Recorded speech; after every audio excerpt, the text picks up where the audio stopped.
મેં આ એક લોઢી મૂકી છે ગરમ થવા, તેમાં આપણે થોડું તેલ નાખીશું.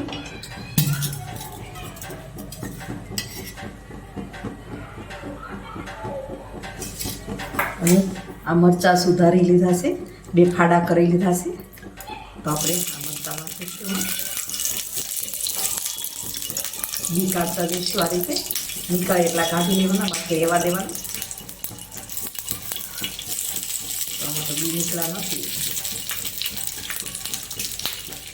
આપણે થોડું તેલ ઉપરથી નાખીશું.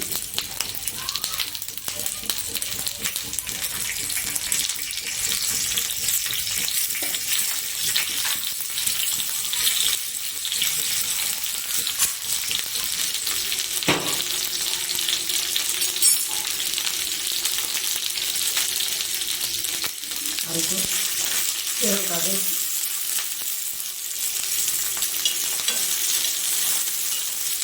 થોડી વાર આપણે એક ડીશ ઢાંકી દઈએ એટલે મરચાં ઉડે એટલા માટે આ રીતે ઢાંકી દઈશું અને ગેસ ધીમો કરી દઈશું. જોઈએ એકવાર તમે જોઈને ઉપર નીચે કરી દીધા.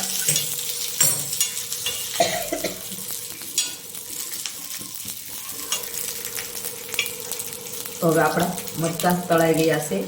આપણે અને રોટલી ભાખરી જોડે અથવા ચા ને ભાખરી ખાતા હોય કે નાસ્તો કરતા હોય તો તેની જોડે આપણે ખાઈ શકીએ છીએ.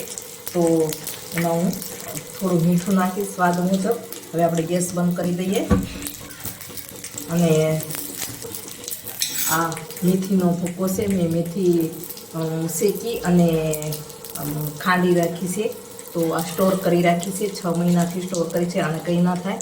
તો આપણે એમાં મેથી નાખીશું. આ રીતે મેથી નાખી દેવાની. તમને જેટલી ભાવતી હોય એ પ્રમાણે નાખવાની. મેથી તો આપણા માટે ખૂબ જ સારી. તો અને એમાંય ડાયાબિટીસવાળાને તો બહુ સારી. તો આપણા આ મેથીયા મરચાં બનીને તૈયાર થઈ ગયા છે. તો આ રીતે તમે પણ બનાવજો. તો મારી રેસીપી ગમે તો લાઈક કરજો, શેર કરજો, ચેનલને સબસ્ક્રાઈબ કરજો, બેલ આઇકોન દબાવવાનું ભૂલતા નહીં અને કમેન્ટમાં લખજો મારી રેસીપી કેવી લાગી.